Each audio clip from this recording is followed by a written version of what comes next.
ഒരു പായസമൊക്കെ കഴിപ്പിച്ച് ഞങ്ങൾ പുറത്തൊക്കെ ഇറങ്ങി കുറച്ചു നേരം അവിടെ നിന്ന് ഫോട്ടോ ഒക്കെ എടുത്തിട്ടോ. വല്ലപ്പോഴൊക്കെയാണ് കേട്ടോ സാരി എടുക്കുന്നത്. ഇതെന്റെ അമ്മയുടെ സാരിയാണ്. സാരി എടുത്തിട്ട് എങ്ങനെയുണ്ട് എല്ലാവരും അഭിപ്രായം ഒന്ന് കമന്റ് ചെയ്യണേ.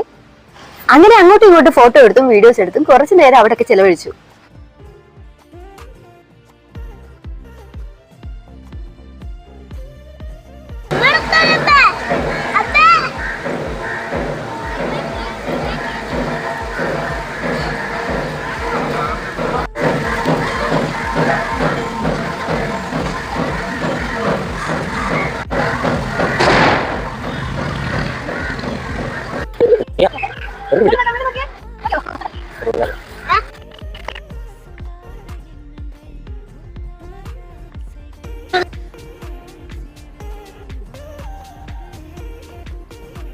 ഇത്ര നേരം നിങ്ങൾ വീഡിയോ എടുത്തില്ലേ, ഇനി ഞാനൊരു വീഡിയോ എടുത്തു തരാം എന്ന് പറഞ്ഞ് മോനോട്ടൻ എടുത്തുന്ന വീഡിയോ ആണ് കേട്ടോ ഇതാ. പിന്നെ ഒരു ആട്ടാമ്പുഴിനെ കണ്ട് പേടിച്ച് നിൽക്കുവാണ് ആള്.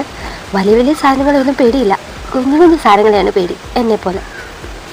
അങ്ങനെ കുറേ നേരം അമ്പലത്തിൽ ചെലവഴിച്ചതിന് ശേഷം ഇതാ ഞങ്ങൾ തിരിച്ച് വീട്ടിലോട്ട് പോവാണേ. അമ്പലത്തിൽ നിന്ന് ഇറങ്ങിയപ്പോൾ ഒരു 11 മണിയോളമായി. അപ്പം രാവിലെ ഒന്നും കഴിക്കാത്തത് കൊണ്ട് നല്ലപോലെ വിശക്കുന്നുണ്ടായിരുന്നു. അങ്ങനെ കഴിക്കാനായിട്ട് ഞങ്ങളൊരു ഹോട്ടലിൽ കയറിയേ. അവിടെയാണെങ്കിൽ ദോശ, മസാല ദോശ അങ്ങനെയുള്ള സാധനങ്ങളൊന്നും ഇല്ലേ. എനിക്കാണെങ്കിൽ അമ്പലത്തിൽ നിന്നൊക്കെ ഇറങ്ങിയ ഒരു ദോശയോ മസാല